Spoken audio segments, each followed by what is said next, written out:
Hey carnivores, I'm Cassandra. Welcome to my Apex Odyssey.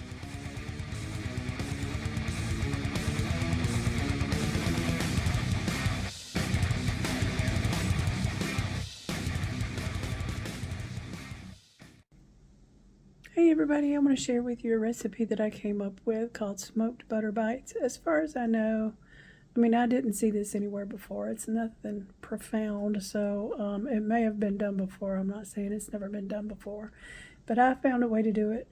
I've got video that I'll show along with this video of me talking. I recorded the process, but I wasn't able to record talking while I was doing it.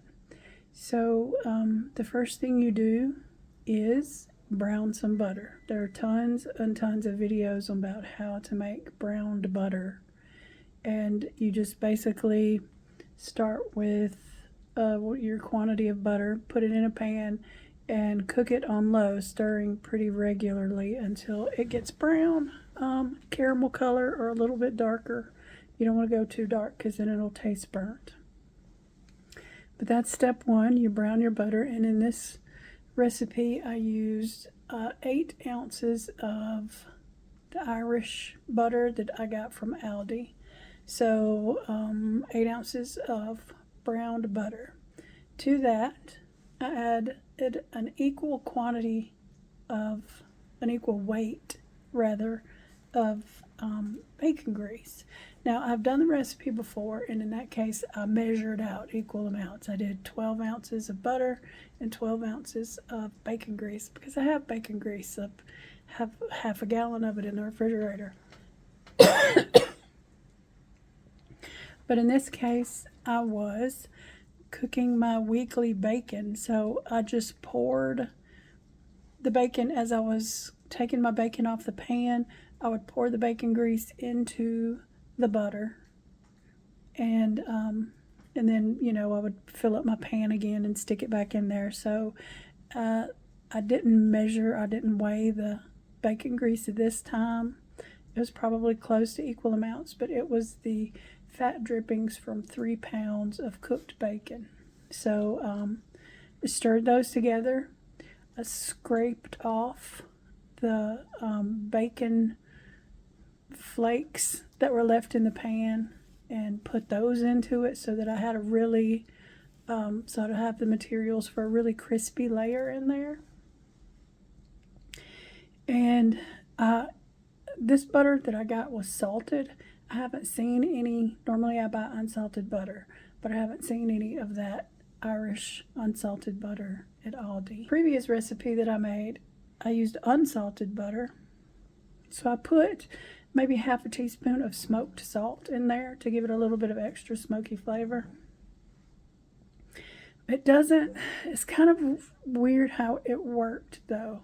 I guess maybe I didn't leave it in there long enough. I probably should have stirred it in while I was still cooking the butter to give it a chance to dissolve. But because this butter was salted, I did not add any more. And the next step was to just mix all of that together until the butter was brown and the bacon grease was all melted together.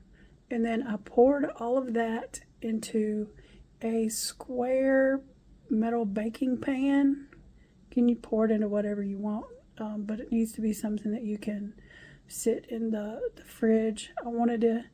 I used something the size that I could sit flat on a shelf so that it wouldn't be really thick on one side and really thin on one side. I wanted to make some uniform pieces. But in any case, if you use individual mold shapes, you have to scoop out the crunchy bits at the bottom and put them into the individual molds because they're going to sink to the bottom, and I didn't want to do that, so I just used one big pan that I can cut up later. At this point, you spread the crunchy bits out evenly across the bottom because they'll generally kind of pull up in one place as you pour them out. I scraped all of those out of the pan that I cooked it in, spread the crunchy bits out on the bottom, and then put it in the refrigerator leave it. I probably left it overnight until it was solid. It doesn't take that long. It's probably fine within a couple of hours. Then I took it out of that pan, and in this video you'll see me using this plastic knife to loosen it up from the edges, and so that I can just kind of pour it out or turn it upside down onto a cutting board. So then I use a regular knife to cut it up into serving size pieces. And the reason I'm sharing this now is because I have a different recipe that I ended up using that for, that I really want to share, that turned out to be surprisingly good. But what do I use it for? Anything that I would put butter on, I can put this smoked butter, so the butter and bacon grease mixture. I've used it just on top of ground beef, everything that you might add some extra fat to. It works fine. You can just eat it like you would eat. Some people eat, those frozen butter bites, or just cold butter. So you can definitely just eat it. I will say that crunchy layer on this is pretty salty. I don't know if some of the salt from the butter sort of sinks down to the bottom also, but the fat part of it is not that salty, or it may just be barely salty. But the crunchy bits where the bacon pieces and the cooked butter are is pretty salty, pleasantly so. I like it. I like the flavor. But it's really good, and it's a good sort of economical way to get more butter in your diet. I don't want to... butter is more expensive than bacon grease, which I get for, along with the bacon. And I want to make use of everything, so I found that's a good way to use up bacon grease and to stretch my butter usage. So it worked out really well. Give it a try. If you think it sounds interesting, or if you try it, definitely let me know.